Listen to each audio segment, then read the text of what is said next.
Sir, पहले तो opposition ने इलेक्ट्रॉनिक वोटिंग मशीन्स को मुस्तरद किया, अब ये इलेक्शन कमीशन ऑफ पाकिस्तान भी मुस्तरद कर चुका है। आपको क्या लगता है क्यों हुकूमत बज़िद है कि आम इंतखाबात 2023 जो है वो ईवीएम के जरिए ही करवाए जाएं? देखिए, हुकूमत के इस वक्त चाहती है कि आम इंतखाबात में दो चीजें जरूर हों। एक वो जाहिर है इलेक्ट्रॉनिक वोट मशीन की बात कर रहे हैं, उनके बकौल के इससे इलेक्शन में शफाफियत आएगी, और दूसरे वो ओवरसीज पाकिस्तानियों को वोटिंग राइट की बात कर रहे हैं। अब मसला ये है कि अपोजिशन और गवर्नमेंट के दरमियान बहुत ज्यादा बदइत्मादी बढ़ गई है पिछले 3 सालों में। तो ये सारी चीजें 3 साल पहले हो जानी चाहिए थी, इलेक्शन के फौरन बाद इस तरफ आना चाहिए था, और इसमें कोई शक नहीं है कि पाकिस्तान में एक अच्छी इलेक्टोरल रिफॉर्म की जरूरत है। लेकिन ये बात भी अपनी जगह ठीक है कि अगर आप इलेक्टोरल रिफॉर्म्स करना चाहते हैं तो इसको सिर्फ 2023 के इलेक्शन से पहले करने की क्या जरूरत है। आप करें, उसूली तौर पे टेक्नोलॉजी पर इत्तेफाक राय होना चाहिए, उसूली तौर पे इलेक्ट्रॉनिक वोट मशीन पे इत्तेफाक हो जाना चाहिए, लेकिन ये बात इलेक्शन कमीशन की या और दीगर हल्कों की दुरुस्त है कि इतनी जल्दी आप पाकिस्तान में 22 करोड़ लोगों को इससे वाकिफ नहीं करवा सकते। इसलिए बेहतर ये है कि आप बिल्कुल इन प्रिंसिपल जो है इस पे फैसला करें कि नई टेक्नोलॉजी पे फैसला करें। आप फैसला करें कि इलेक्ट्रॉनिक मशीन, वोट मशीन अगर इफेक्टिव है तो इसको इस्तेमाल करना चाहिए, लेकिन इसको 2023 के इलेक्शन से पहले इतनी जल्दबाजी में नहीं करना चाहिए। ये मेरी समझ में नहीं आ रहा कि क्यों। मजहर साहब, हम देख रहे हैं कि जो हुकूमत है उनकी जानिब से ये मौक़िफ़ दिया जा रहा है कि अपोजिशन। जी मजहर साहब, हम देख रहे हैं कि जो इतनी जल्दबाजी में ये फैसला किया जा रहा है, अपोजिशन का ये दावा है। अब आप जिस तरह कह रहे हैं कि 2021-2023 के इलेक्शन में वो हर हाल में उनकी कोशिश है तहरीक इंसाफ की कि वो इसके ये जो रिफॉर्म है ये किए जाए। आप नहीं समझते सर कि बहुत जल्दबाजी में सारा कुछ हो जाए? अगर हम दूसरी दुनिया की मिसालें अगर गवर्नमेंट दे रही है तो उन्होंने तो 20 और 15 और 22 साल लगाए तक पायलट प्रोजेक्ट हुए, उसके बाद ये रिफॉर्म जो है वो सामने आए। तो कैसे देखते हैं सब आप सारी चीजों को? देखिए, पहले तो ये तय करना चाहिए कि क्या इलेक्शन हमारे यहाँ रिग किस तरह होते हैं। हमारे यहाँ इलेक्शन में धांधली किस हद तक होती है और इलेक्शन मैनेज किस हद तक होते हैं। तो अगर आपने धांधली का तदारुक करना है तो ये बहुत जरूरी है कि ये तो जानने की जरूरत है कि इलेक्शन किस तरह मैनेज होते हैं पाकिस्तान में, किस तरह सियासी जमातें बनाई जाती हैं, तोड़ी जाती हैं, लोग निकाले जाते हैं इधर से उधर। क्या ऐसी चीजें नहीं हुई हैं पाकिस्तान के इलेक्शंस में? मिसालें मौजूद हैं, यानी हद तो ये है कि इतराफ भी मौजूद है कि हाँ हमने ये अलायंस बनाया था, हाँ हमने मेहरान बैंक के थ्रू, ये सारी चीजें सामने रखते हुए फिर आप इलेक्शन रिफॉर्म्स करें। इसलिए कि इलेक्शन रिफॉर्म सिर्फ पोलिंग स्टेशन की हद तक महदूद नहीं रहनी चाहिए। ये पोलिंग स्टेशन को और वोट को किस तरह महफूज किया जाए। असल चीज ये है कि इलेक्शंस में आपके यहाँ धांधली के मुख्तलिफ अंदाज रहे हैं। तो मेरा ख्याल है असल चीज ये है कि गवर्नमेंट जो है वो एतमाद में ले अपोजिशन को और सिंसियरिटी के साथ ये काम करे, और अपोजिशन को भी चाहिए कि खुले दिल से और खुले दिमाग से चीजें करें। उन्होंने अपने जमाने में कोई ऐसी मेजर इलेक्टोरल रिफॉर्म नहीं की अपोजिशन ने, और ये मुस्लिम लीग नून और पीपल्स पार्टी की जिम्मेदारी बनती थी कि उनके पास इतने अदवार रहे, लेकिन वो एक अच्छी रिफॉर्म्स करने में कामयाब नहीं हो सके। अलबत्ता ये जरूर हुआ है कि इलेक्शन कमीशन की फॉर्मेशन के हवाले से 18वीं तरमीम के बाद लीडर ऑफ द अपोजिशन और प्राइम मिनिस्टर का इत्तेफाक होना, वो सारी बातें हुई हैं। लेकिन असल सवाल अब भी वही है कि पाकिस्तान में इलेक्शन शफाफ कैसे हो सकते हैं। उसके लिए जानना जरूरी है कि पाकिस्तान में इलेक्शन में धांधली कैसे होती है। जब तक आप इस चीज का तदारुक नहीं करेंगे कि पाकिस्तान में इलेक्शन में धांधली कैसे होती है, पाकिस्तान में हुकूमत कैसे बनाई जाती है इलेक्शन के बाद, उस वक्त तक आप कभी भी फ्री एंड फेयर इलेक्शन का तसव्वुर नहीं कर सकते। तो उसकी वजह सिर्फ इलेक्ट्रॉनिक वोट मशीन आने से इलेक्शन में शफाफियत नहीं आएगी। ये पूरा एक ऐसी बहस है जो मेरा ख्याल है बहुत पहले होनी चाहिए कि आज 13 साल हो गए पाकिस्तान में, जैसी तैसी जमहूरियत को 13 साल हो गए। 13 साल में आज तक हम इस नतीजे पर और इत्तेफाक राय पे नहीं पहुंच सके कि पाकिस्तान में इलेक्शन शफाफ कैसे कराए जाए। अच्छा मगर इंडिया की मिसाल बहुत ज़्यादा दी जाती है कि जी वहाँ पे इलेक्ट्रॉनिक वोटिंग मशीन है। हमारी जो स्टडी है वो ये बताती है कि उन्होंने बतदरीज उसको इम्प्लीमेंट किया, 10% हल्कों में कर लिया, 20% में किया, फिर उसको फैलाते चले गए, तब जाके वो इस नतीजे पे पहुंचे। तो क्या ये प्रपोज किया जा सकता है कि आप पहले कुछ हल्कों में कर लें, एक परसेंटेज तय कर ले, वहाँ पे कर ले, उसके बाद जब तजर्बा कामयाब हो जाए, अब जब इतनी बड़ी तादाद में मशीनें लाना, लाखों की तादाद में लोगों को ट्रेन करना, जो ह्यूमनली पॉसिबल ही नहीं है इतने कम वक्त में, अभी सेंसस होना है, अभी बहुत कुछ होना है, हल्के बनने हैं दोबारा, मतलब वो सेंसस की रिपोर्ट के ऊपर, ये 2 साल में इतना कुछ मुमकिन नहीं होगा।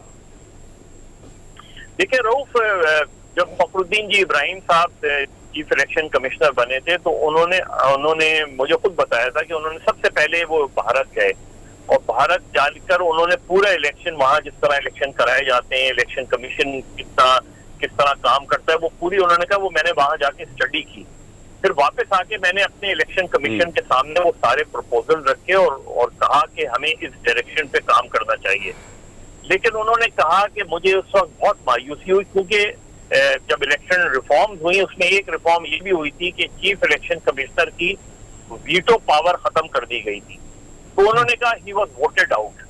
ये लोगों ने उन इलेक्शन कमीशन ने उस वक्त कहा कि नहीं अभी इसमें बहुत वो है, तो उन्होंने कहा कि अनफॉर्चुनेटली अपनी बात बनवा नहीं सका।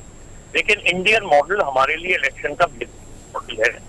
असल मसला हमारे यहाँ सबसे ज्यादा ये है कि हमारे यहाँ डिस्ट्रस्ट इतना ज्यादा है और फिर जो रिफॉर्म एग्जिस्टिंग रिफॉर्म्स हैं उनको भी यूटिलाइज नहीं करते। आप मुझे बताएं 2018 की इलेक्शन धांधली का ढंढोरा पीटा जाता है, 2013 की इलेक्शन धांधली का भी ढंढोरा पीटा जाता है। आप जरा रिकॉर्ड उठा लें कि कितनी इलेक्शन पिटीशंस ट्राइब्यूनल में गई हैं और फिर ट्राइब्यूनल का रिकॉर्ड उठा लें कि जिन्होंने 4 महीने में फैसला देना हो वो 5 साल में भी फैसला नहीं दे पाते। तो इन चीजों को बेहतर कर लें, अगर आप सिर्फ इन चीजों को ही बेहतर कर लें कि आप इलेक्शन ट्राइब्यूनल जो है वो 3 महीने में हर सूरत में फैसला दे और जो सियासी जमातें हैं वो लेकर जाएं, इलेक्शन पिटीशन फाइल करें। आज भी कराची में बेशुमार पिटीशन जो है वो पड़ी हुई है इलेक्शन ट्राइब्यूनल के पास, डिसाइड नहीं हुई है। पंजाब में उठा लें इसी तरह, बहुत कम एक तो जाते हैं लोग, फिर उनको इलेक्शन ट्राइब्यूनल के फैसले जो इतनी ताखीर से आते हैं कि वो सारा जो एक रिफॉर्म थी वो भी जाया हो गई। तो हमें पहले हम इन चीजों को ही बेहतर कर लें।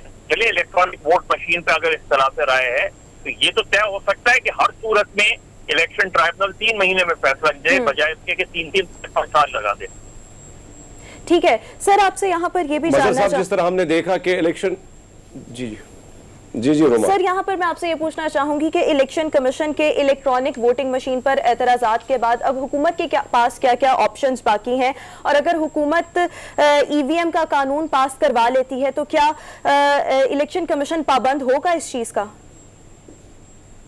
देखिए, अगर आप कानून तो वो जॉइंट पार्लियामेंट्री सेशन से जो है वो ला के पास करवा सकते हैं, लेकिन क्या फिर इलेक्शन की शफाफियत पर सवाल नहीं उठेंगे?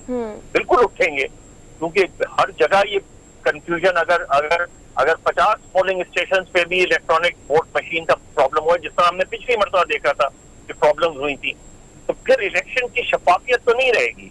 अगर आप ऑपोजिशन के कंसर्न के बगैर, अगर इलेक्शन कमीशन की रजामंदी के बगैर, अगर आप महज पार्लियामेंट की ताकत की बुनियाद पर कोई कानून बना भी लेते हैं तो उस कानून को बनने के बावजूद भी इलेक्शन की शफाफियत तो सवालिया निशान रहेगी। उससे बेहतर यह है कि गवर्नमेंट जाए नेगोशिएशन में, ऑपोजिशन भी खुले दिल का मुजाहरा करे, बैठे रिफॉर्म्स करे। जरूरी नहीं है कि इसको आप फौरी तौर पे देखिए। मजहर साहब, जिस तरह रोमा ने कहा कि इलेक्शन कमीशन जी उनके पास इख्तियार है, तो क्या आप समझते अगर ये चीज इम्पोज की जाती है तो वो अदालत का दरवाजा खटखटा सकते हैं? वहां पे ऑप्शन है उनके पास सर? नहीं, वो डेफिनेटली ऑप्शन है। सुप्रीम कोर्ट में अल्टीमेटली अगर ये कंट्रोवर्सी बढ़ी, सुप्रीम कोर्ट में ही मामला जाएगा। लेकिन क्या ये बेहतर होगा? मेरा तो नहीं ख्याल कि बेहतर होगा कि आप इलेक्टोरल इसकी जिद में कि हर सूरत में होना है और हर सूरत में नहीं होना।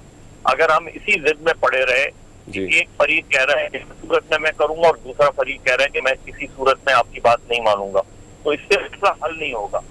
मसला हमेशा ये होता है कि जब आप कोई चीज तैयार करते हैं तो उसे ट्रायल करते हैं। ट्रायल अभी सिर्फ बंद कमरों में ट्रायल नहीं होता, ट्रायल किसी इलेक्शन में होगा। बलदियाती इलेक्शन होने जा रहे हैं ना, बलदियाती इलेक्शन अगर होते हैं हर साल में, फर्क करें अगले साल मार्च में बलदियाती इलेक्शन होते हैं, आप एक एक्सरसाइज करके देख लें। फिर ये कह रहा हूं कि इस कंट्रोवर्सी में जाने से पहले जो एग्जिस्टिंग रिफॉर्म फॉर्मूला मौजूद है, जो एप्लीकेबल है, वो यही है कि इलेक्शन ट्राइब्यूनल्स जो हैं उनको पावरफुल बनाया जाए, उनके फैसले जल्दी हों, इलेक्शन पिटीशन लोग फाइल किया करें जिनको एतराजात हैं, कि हमारे यहाँ एतराज भी जबानी जमा खर्च ज्यादा होते हैं, सियासी बयानात में ज्यादा होते हैं, लेकिन ठोस शवाहिद पर कम होते हैं। ये तो मगर ऐसा लग रहा है जैसे ना चाहते हुए भी गवर्नमेंट ने एक अपने खिलाफ महाज खोल लिया है खुद से। और लोग तो याद कर रहे हैं कि जिस वक्त पिछली गवर्नमेंट्स रही हैं, पिछले अदवार रहे हैं, वहाँ पे इस तरह की चीज़ों का नुकसान कितना ज़्यादा हुआ है। तो अगर ये कंट्रोवर्सी होती है तो आपके ख्याल में भी इसी तरह से एक तो अपोजिशन को इकट्ठा होने का मौका मिलता है और दूसरी इस कंट्रोवर्सी में नुकसान बहुत ज़्यादा होता है। बिल्कुल, लोग हमारी बदकिस्मती है कि हम इतनों में इतने सालों बाद भी इस मुल्क में शफाफ इलेक्शन नहीं करा पाए, और इसमें सियासी जमातें बराबर की जिम्मेदार हैं, क्योंकि वो महज इल्जाम तराशी का वक्त जाया करती हैं। वो अननेसेसरी जो है वो आप तहरीक चला रहे हैं, पार्टी को हटाना है, हुकूमत को हटाना है, बजाय इसके कि अपनी रीऑर्गेनाइजेशन करें, अपनी गलतियों से सीखें। तो हमारे यहाँ जो चूंकि टीवी के बाद हमारे यहाँ स्क्रीन शॉट जो है वो ज्यादा अहमियत इख्तियार कर गए हैं, बजाय इसके कि अपनी तंजीम साजी की जाए, खामोशी से काम किया जाए। उस तरफ मैंने नहीं देखा कि पार्टियों की, आप मुझे बताएं ये तीनों बड़ी सियासी जमातें हैं, इनकी आखिरी जनरल बॉडी मीटिंग कब हुई थी, इनकी आखिरी तंजीम कब हुई थी, इन पार्टी के अंदर आखिरी बार इलेक्शन कब हुए थे। यानी हम अपने आप को दुरुस्त करने को तैयार नहीं हैं और बात कर रहे हैं शफाफ इलेक्शन की, जहां पार्टियां नामजदगियों पे चल रही हों, जहां पार्टियां जो है डेमोक्रेटिक प्रोसेस के जरिए नहीं बल्कि चंद लोगों की जो खुशनुदी हासिल करने के लिए चल रही है, वहां आप